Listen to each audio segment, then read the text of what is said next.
100 years. 100 years of telling the stories of ECU, Greenville, and the surrounding areas. Join us as we celebrate the East Carolinians' 100-year milestone on this audio journey. Welcome to a century-long Voyage podcast. Hey, Diego. What's up? Sorry, you caught me mid-drink. Do you want to just give a quick intro on who you are and when you were editor-in-chief and just like a little background information about yourself? Yeah, my name is Diego Lerma. I was editor-in-chief. I say, halfway through fall semester and all spring. I was at ECU from 2021 to 25? I don't know if my math's wrong, but I might be right. I was a journalism major, graduated just last spring, and now I am a grad student at Chapel Hill. Okay, so what did your role as editor-in-chief involve, and what did the environment look like at the time when you were working as editor-in-chief? So last year. Right when I first got the job, I would say it was kind of a mess.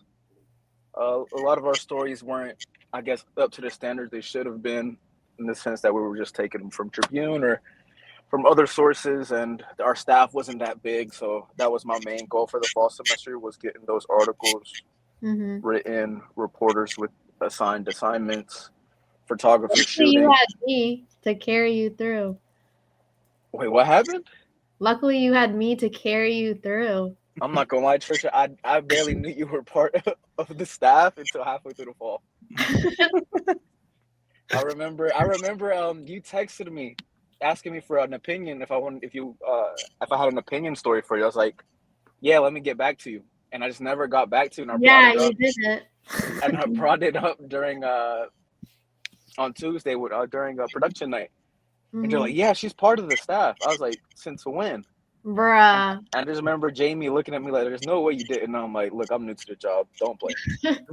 This is the mess I adopted. That's a good question, but yeah.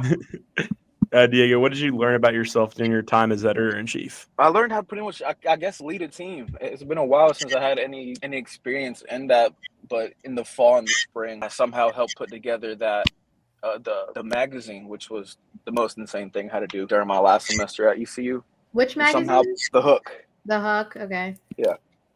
That was insane to put together. It was the 100th anniversary.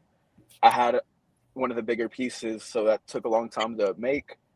But thankfully, when Jamie was there, I left the design and everything in her hands. I had zero input in that, which I think showed, because it was an amazing bag.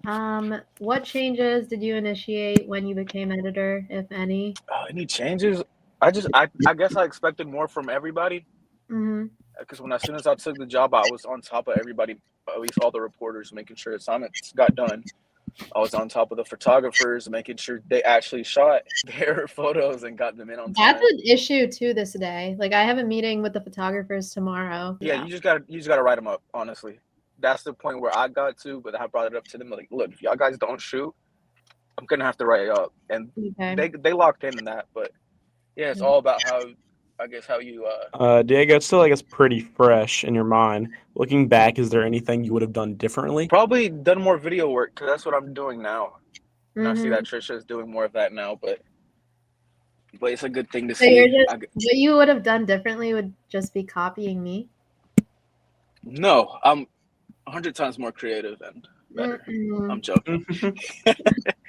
No, but like some advice I'd give to you, Trisha, like stuff I've been learning here at Chapel Hill is, first, you got to get your audio right. That's something I recognize in the videos. So miking yourself, and at least have a mic present. Second, wait, I do have a question with that. So my reasoning for not having a mic in the videos is because it's a whole process to then take the audio and like put it in the video and like align it to the right spot. So is there an easier way to do that? Like, is there anything that will just connect it straight to the phone? Yeah, there's a Rode makes those wireless mics. You can hook it. They have a connection where you can hook it. Rode? Yeah, Rode. I have some. Are you going to be in Greenville anytime soon? I'll be in Greenville this weekend. Can I pick one up? Can I buy one off of you or like rent it? I don't know. Buy one. You can borrow it. I can let you borrow it. I just pick it up at the end of the semester. Okay. That would be perfect. Yeah. Actually. I'll show you how to use it. Yeah. Second, you need a tripod. Because those videos we're walking around campus for most of the interviews. Or at least the gimbal. They make like phone gimbals. Just so we have at least a steady shot.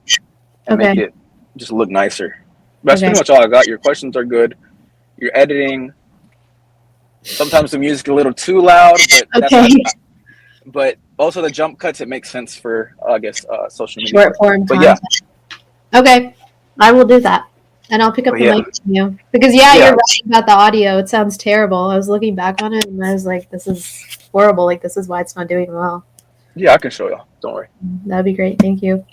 Our next question was, what advice would you give someone stepping into the role of editor-in-chief, which you kind of already covered, but is there anything else? Maybe more advice for staffers in general. Just have fun. Just have fun, go out there, get experience, because when you get it, either if you go to grad school or go get a job after graduating, that's what people really care to look at. They care to look at the work you've done, how much you actually put into it. So that's just a good step or notch to have under your belt for your portfolio. So Diego, how did you come up with ideas for the budget during your time? They already had a template when I took over, so I had that. I found all my stories for either news or art, wrote them down, and then I think either the week before they were due, like around the Sunday or Monday, I threw it in the group chats, like telling all the reporters, look, pick your stories. If not, I'm assigning them to you. And I want them done, pretty much. Okay. So pretty much you got to rule with an iron fist. Like, I understand a lot of students have other stuff they're doing outside of school, inside of school, but you just gotta make them take it serious in a way. Yeah, that's hard sometimes. Yeah. I guess you kind of touched on this as well already, but what were some of the challenges you faced as editor-in-chief, and how did you overcome them? Let's see, in the fall, there was a lot of people not doing work. So I remember bringing the reporters in a couple of times, sitting them down, explaining to them what I expected from them. At a certain point, I made it mandatory, so they had to come, and explaining it to them, they understand more. Plus, if they've never met you, they're probably not going to take it as serious because they're just going to think of you as a blank face. Yeah. So if they meet you, you have that connection, they'll be more responsive to you. But my biggest challenge, I guess, in the spring, probably was the hook. Getting that done and balancing my last semester during senior year. Okay. Diego, what was your favorite story you wrote and also you ran during your time at East Carolinian? My favorite story that I ever wrote had to be the one for the hook, where I interviewed 3 different editors and from different decades and time periods. That was one of my favorite things. I remember interviewing a couple people for a couple hours. One took the whole day. Wow. I was just sitting in my room just talking. He's from the same town I'm from. I know it.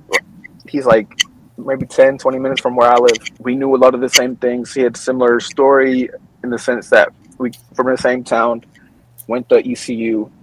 He ended up going to Chapel Hill, but did not like it his first day and never went back. Luckily, I stuck through it. I'm still here, somehow surviving. Yeah, that's all we have. Thanks, Diego. Thanks, Diego. Appreciate it. The East Carolinian proudly celebrates 100 years, marking a century of covering the stories of ECU, Greenville, and the surrounding areas. As part of this milestone, we invite you to join us throughout 2025 on a journey through our history. Our dedicated anniversary webpage offers a curated collection of nostalgic highlights, vintage articles, archive photos, and trivia. In addition to these weekly updates, the pages serve as a gateway to exclusive 100th year anniversary merchandise, including a commemorative planner and t-shirt designed to honor these landmark occasions. Visit theeastcarolinian.com/100. Again, theeastcarolinian.com/100.